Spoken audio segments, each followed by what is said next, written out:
Hello guys, welcome back to my channel. Tumakuru district ಕೋಟೆಯಲ್ಲಿ ಖಾಲಿ ಇರುವಂತಹ ಬೆರಳೋಚ್ಚುಗಾರರ ಹುದ್ದೆಗೆ ಯಾರೆಲ್ಲ ಅರ್ಜಿ ಸಲ್ಲಿಸಿದ್ದೀರಿ ಅವರೆಲ್ಲರಿಗೂ ಕೂಡ ಗುಡ್ ನ್ಯೂಸ್ ಇದೆ.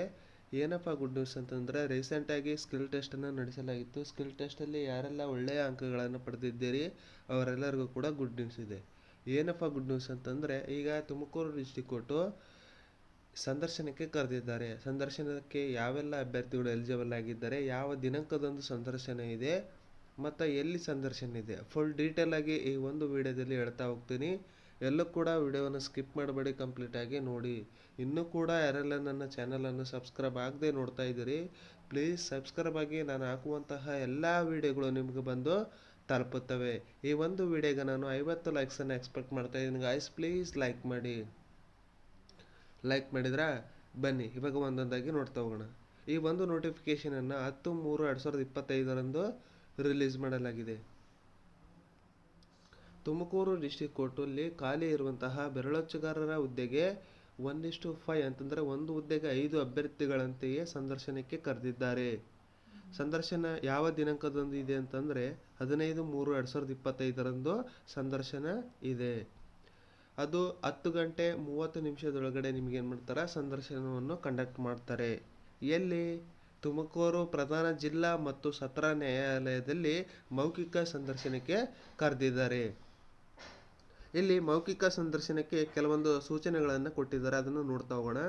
ಸಂದರ್ಶನಕ್ಕೆ ಎಲಿಜಿಬಲ್ ಆಗಿರುವಂತಹ ಅಭ್ಯರ್ಥಿಗಳು ಅರ್ಜಿ ಸಂಖ್ಯೆ ಮತ್ತು ಪೂರ್ಣ ಹೆಸರನ್ನು ಅಂತರ್ಜಾಲದಲ್ಲಿ ಪ್ರಕಟಿಸಲಾಗಿದೆ, ನೀವು ಅಲ್ಲಿ ಹೋಗ್ಬಿಟ್ಟು ನೋಡ್ಕೊಳ್ಬಹುದು. ಆಮೇಲೆ 2, ಸಂದರ್ಶನಕ್ಕೆ ಪ್ರವೇಶ ಪತ್ರಗಳನ್ನು ಅಭ್ಯರ್ಥಿಗಳಿಗೆ ಪ್ರತ್ಯೇಕವಾಗಿ ರವಾನಿಸಲಾಗಿಲ್ಲ. ಅಂತಂದರೆ ಪ್ರತಿಯೊಬ್ಬರಿಗೂ ಕೂಡ ಅಡ್ಮಿಟ್ ಕಾರ್ಡನ್ನು ಅವರು ರಿಲೀಸ್ ಮಾಡಿಲ್ಲ ಅಂತಂದೇಳಿ ಅವರು ಹೇಳ್ತಾ ಇದ್ದಾರೆ. 3, ಅಭ್ಯರ್ಥಿಗಳು ಆನ್ಲೈನ್ ಅರ್ಜಿಯಲ್ಲಿ ನಮೂದಿಸಿರುವ ವಿವರಗಳ ಅನುಗುಣವಾಗಿ ಎಲ್ಲ ಮೂಲ ದಾಖಲಾತಿಗಳೊಂದಿಗೆ ಸಂದರ್ಶನಕ್ಕೆ ನಿಗದಿಪಡಿಸಿದ ದಿನಾಂಕದಂದು ಈ ಕಚೇರಿಗೆ ಹಾಜರಾಗಬೇಕಂತಂದೇಳಿ ಅವರು ಹೇಳಿದ್ದಾರೆ. ಅವರು ಹೇಳಿರುವಂತಹ ದಿನಾಂಕದಂದು ಎಲ್ಲ ಒರಿಜಿನಲ್ ಡಾಕ್ಯುಮೆಂಟ್ಸು ಅದರ ಜೊತೆಗೆ 2 ಸೆಟ್ ಜೆರಾಕ್ಸನ್ನು ಹಾಕ್ಕೊಂಡು ನೀವೇನು ಮಾಡಬೇಕು, ಸಂದರ್ಶನಕ್ಕೆ ಹಾಜರಾಗಬೇಕು. ಬೇರೆ ದಿನ ಏನಾದರೂ ನೀವು ಹಾಜರಾದರೆ ಅದು ಏನು ಮಾಡ್ತಾರೆ, ಅವರು ನಿಮ್ಮನ್ನ ರಿಜೆಕ್ಟ್ ಮಾಡ್ತಾರೆ. ನೆಕ್ಸ್ಟ್ 4, ಅಭ್ಯರ್ಥಿಗಳು ಮೂಲ ದಾಖಲೆಗಳ ಪರಿಶೀಲನೆ ಮಾಡುವ ಸಂದರ್ಭದಲ್ಲಿ ದಾಖಲೆಗಳನ್ನು ಸಲ್ಲಿಸಲು ವಿಫಲರಾದಲ್ಲಿ ಅವರ ಅಭ್ಯರ್ಥಿತನವನ್ನು ರದ್ದುಪಡಿಸಲಾಗುವುದು ಅಂತಂದೇಳಿ ಅವರು ಹೇಳ್ತಾ ಇದ್ದಾರೆ. ಏನಾದರೂ ನೀವು ಡಾಕ್ಯುಮೆಂಟ್ ಸಬ್ಮಿಟ್ ಮಾಡೋ ಟೈಮಲ್ಲಿ SSLC ಅಂಕಪಟ್ಟಿಯನ್ನು ಸಬ್ಮಿಟ್ ಮಾಡದೇ ಇರ್ಬೋದು, ಆವಾಗ ಅವ್ರು ಏನು ಮಾಡ್ತಾರೆ, ನಿಮ್ಮನ್ನು ರಿಜೆಕ್ಟ್ ಮಾಡುವ ಸಂದರ್ಭ ಇರುತ್ತೆ. ಆದ್ದರಿಂದ ಎಲ್ಲ ಒರಿಜಿನಲ್ ಅಂಕಪಟ್ಟಿಗಳನ್ನು ಮತ್ತು ಅದರ ಜೊತೆಗೆ 2 ಸೆಟ್ ಜೆರಾಕ್ಸನ್ನು ಹಾಕ್ಕೊಂಡು ನೀವೇನು ಮಾಡಬೇಕು, ಸಂದರ್ಶನಕ್ಕೆ ಹೋಗಬೇಕು. ನೆಕ್ಸ್ಟ್ 5ನೇದು, ಅಭ್ಯರ್ಥಿಗಳು ತಮ್ಮ ಭಾವಚಿತ್ರವಿರುವ ಯಾವುದಾದ್ರೂ ಒಂದು ಅಧಿಕೃತ ಗುರುತಿನ ಚೀಟಿಯನ್ನು ತರುವುದು ಅಂತಂದೇಳಿ ಅವರು ಹೇಳಿದ್ದಾರೆ. ಉದಾಹರಣೆಗೆ ಆಧಾರ್ ಕಾರ್ಡ್ ಆಗಿರ್ಬೋದು, ಪಾನ್ ಕಾರ್ಡ್ ಆಗಿರ್ಬೋದು, ಅಥವಾ ಡ್ರೈವಿಂಗ್ ಲೈಸೆನ್ಸ್ ಆಗಿರ್ಬೋದು, ಯಾವುದಾದ್ರೂ ಒಂದು ವೋಟರ್ ಕಾರ್ಡ್ ಆಗಿರ್ಬೋದು, ಯಾವುದಾದ್ರೂ ಒಂದು ಗುರುತಿನ ಚೀಟಿಯನ್ನು ನೀವೇನು ಮಾಡಬೇಕು, ತೆಗೆದುಕೊಂಡು ಹೋಗಬೇಕಾಗುತ್ತೆ. ನೆಕ್ಸ್ಟ್ 6ನೇದು, ಅಭ್ಯರ್ಥಿಗಳು ಸುಳ್ಳು ಮಾಹಿತಿಯನ್ನು ನೀಡಿರುವುದು ಪರಿಶೀಲನೆಯ ಸಂದರ್ಭದಲ್ಲಿ ಕಂಡುಬಂದಲ್ಲಿ ಅವರ ಅಭ್ಯರ್ಥಿತನವನ್ನು ರದ್ದುಪಡಿಸುವುದಲ್ಲದೆ ನೇಮಕಾತಿಯ ನಿಯಮಗಳ ಅನ್ವಯ ಸೂಕ್ತ ಶಿಸ್ತು ಕ್ರಮವನ್ನು ಕೈಗೊಳ್ಳಲಾಗುವುದು ಅಂತಂದೇಳಿ ಅವರು ಹೇಳ್ತಾ ಇದ್ದಾರೆ. ಏನಾದರೂ ನೀವು ತಪ್ಪು ಮಾಹಿತಿಯನ್ನು ನೀಡಿದ್ದಾದರೆ, ನಿಮ್ಮ ತಂದೆ ತಾಯಿಗಳು ಗೌರ್ಮೆಂಟ್ ಎಂಪ್ಲಾಯ್ ಆಗಿದ್ದರೆ, ಅಥವಾ ನೀವೇನಾದರೂ ನಕಲಿ ಅಂಕಪಟ್ಟಿಯನ್ನು ಸಲ್ಲಿಸಿದ್ದರೆ, ಅವುಗಳನ್ನೆಲ್ಲ ಪರಿಶೀಲನೆ ಸಂದರ್ಭದಲ್ಲಿ ಅವರೇನಾದರೂ ಫೈಂಡ್ ಔಟ್ ಮಾಡಿದರೆ ನಿಮ್ಮ ಮೇಲೆ ಕೇಸ್ ಹಾಕುವುದಲ್ಲದೆ ನಿಮ್ಮ ಅಭ್ಯರ್ಥಿತನವನ್ನು ಅವ್ರು ಏನು ಮಾಡ್ತಾರೆ, ರದ್ದು ಮಾಡ್ತಾರೆ. ನೆಕ್ಸ್ಟ್ 7, ಈ ನೇಮಕಾತಿ ಪ್ರಕ್ರಿಯೆಯು ಸಂಪೂರ್ಣವಾಗಿ ಪಾರದರ್ಶಕವಾಗಿದ್ದು ಯಾವುದೇ ಬಗೆಯ ಬಾಹ್ಯ ಆಮಿಷಗಳಿಗೆ ಮತ್ತು ಒತ್ತಡಗಳಿಗೆ ಅಭ್ಯರ್ಥಿಗಳು ಒಳಗಾಗಬಾರದೆಂದು ತಿಳಿಸಿದೆ. ಅಂತಂದರೆ ಈ ಒಂದು ಹುದ್ದೆಗಳು ಪಾರದರ್ಶಕವಾಗಿ ನಡೀತಾ ಇದ್ದಾವೆ. ಯಾವುದೇ ರೀತಿಯಾದಂತಹ ಇನ್ಫ್ಲೂಯೆನ್ಸ್ ಬಳಸಿ ಅಭ್ಯರ್ಥಿಗಳನ್ನು ಆಮಿಷಗಳ ಒಡ್ಡಿ ಕೈಸಿ ಕೆಲವೊಂದಷ್ಟು ವ್ಯಕ್ತಿಗಳು ಏನು ಮಾಡ್ತಾರೆ, ದುಡ್ಡು ಕೊಡಿ ನಿಮಗೆ ಜಾಬ್ ಮಾಡಿಸ್ಕೊಡ್ತೀನಿ, ಆ ರೀತಿಯಾದಂತಹ ಆಮಿಷಗಳನ್ನು ನಿಮ್ಮ ಹತ್ರ ಒಡ್ಡಿ ನಿಮ್ಮ ಹತ್ರ ದುಡ್ಡನ್ನು ಇಸ್ಕೊಂಡು ಏನು ಮಾಡ್ತಾರೆ, ಅವರು ಮೋಸ ಮಾಡ್ತಾರೆ. ಆದ್ದರಿಂದ ಬಿ ಕೇರ್ಫುಲ್ ಆಗಿರಿ ಅಂತಂದೇಳಿ ಅವರು ಹೇಳಿದ್ದಾರೆ. ಇದೊಂದು ಪಾರದರ್ಶಕವಾದ ನೇಮಕಾತಿಯಾಗಿದೆ ಅಂತಂದೇಳಿ ಅವರು ಹೇಳ್ತಾ ಇದ್ದಾರೆ. ನೆಕ್ಸ್ಟ್ 8, ಅಭ್ಯರ್ಥಿಗಳು ಆಯ್ಕೆ ಪ್ರಕ್ರಿಯೆಯಲ್ಲಿ ಯಾವುದಾದರೂ ಒಂದು ಪ್ರಭಾವವನ್ನು ಬೀರಲು ಪ್ರಯತ್ನಿಸಿದಲ್ಲಿ, ಅವರೇನಾದರೂ ಅಸಭ್ಯತನವನ್ನು ತೋರಿಸ್ತಾ ಇದ್ದರೆ, ನಾವೇ ಹೆಚ್ಚು ಅನ್ನೋ ರೀತಿಯಲ್ಲಿ ಮಾತಾಡ್ತಾ ಇದ್ರೆ ಎಲ್ಲ ನಮ್ಮ ರಿಲೇಷನ್ ಅದರಲ್ಲಿದ್ದಾರೆ ಇದರಲ್ಲಿದ್ದಾರೆ ಅಂತಂದೇಳಿ ಅವ್ರೇನು ಮಾಡ್ತಾರೆ, ಪ್ರಭಾವ ಬೀರ್ತಾ ಇರ್ತಾರೆ.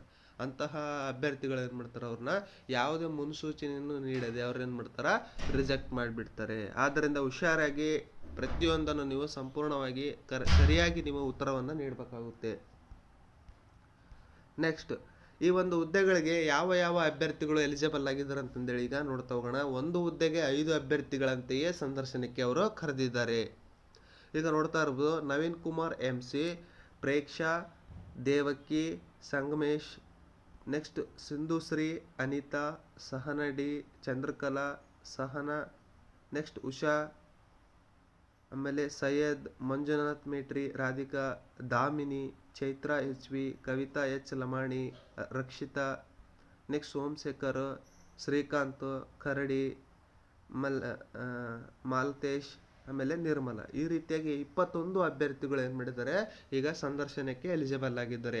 ಈ ಒಂದು 21 ಅಭ್ಯರ್ಥಿಗಳು ಏನು ಮಾಡ್ಬೇಕಪ್ಪ ಅಂತಂದರೆ, ಒರಿಜಿನಲ್ ಡಾಕ್ಯುಮೆಂಟ್ಸ್ಗಳನ್ನು ತೆಗೆದುಕೊಂಡು ಅವನ್ನ 2 ಸೆಟ್ ಜೆರಾಕ್ಸ್ ಹಾಕೊಂಡು ನೀವು ಏನು ಮಾಡಬೇಕು, ಸಂದರ್ಶನಕ್ಕೆ ಹೋಗ್ಬೇಕಾಗುತ್ತೆ. ಇದರಲ್ಲಿ ಒಂದು ಇಂಪಾರ್ಟೆಂಟ್ ಪಾಯಿಂಟನ್ನು ನಾನು ಹೇಳ್ತಾ ಇದ್ದೀನಿ. ಇದರಲ್ಲಿ 3 ಕ್ಯಾರೆಕ್ಟರ್ ಸರ್ಟಿಫಿಕೇಟನ್ನು ನೀವು ತೆಗೆದುಕೊಂಡು ಹೋಗ್ಬೇಕಾಗುತ್ತೆ.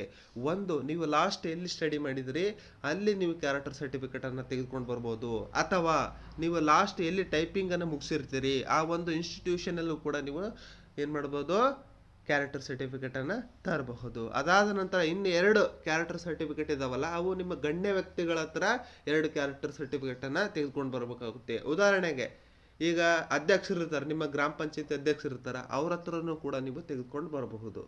ಅದಾದ ನಂತರ ಆ ಊರಲ್ಲಿ MP MLA ಇರ್ತಾರಲ್ವ, ಅವ್ರ ಹತ್ರನೂ ಕೂಡ ನೀವೇನು ಮಾಡ್ಬೋದು, ಈ ಒಂದು ಕ್ಯಾರೆಕ್ಟರ್ ಸರ್ಟಿಫಿಕೇಟನ್ನು ತರಬಹುದು.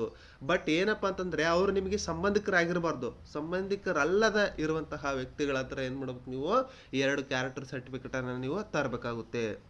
15/3/2025 ಅವತ್ತಿನ ದಿನವೇ ನೀವೇನು ಮಾಡಬೇಕು, ತುಮಕೂರು ಡಿಸ್ಟ್ರಿಕ್ಟ್ ಕೋರ್ಟಲ್ಲಿ ನೀವು ಸಂದರ್ಶನಕ್ಕೆ ಹಾಜರಾಗಬೇಕು. ಈ ಒಂದು PDF ನಿಮ್ಗೆ ಏನಾದರೂ ಬೇಕಾಗಿತ್ತಪ್ಪ ಅಂತಂದರೆ ನನ್ನ ವಿಡಿಯೋ ಡಿಸ್ಕ್ರಿಪ್ಷನ್ ಬಾಕ್ಸ್ನಲ್ಲಿ ನನ್ನ ಟೆಲಿಗ್ರಾಮ್ ಚಾನಲ್ ಲಿಂಕ್ ಕೊಟ್ಟಿರ್ತೀನಿ.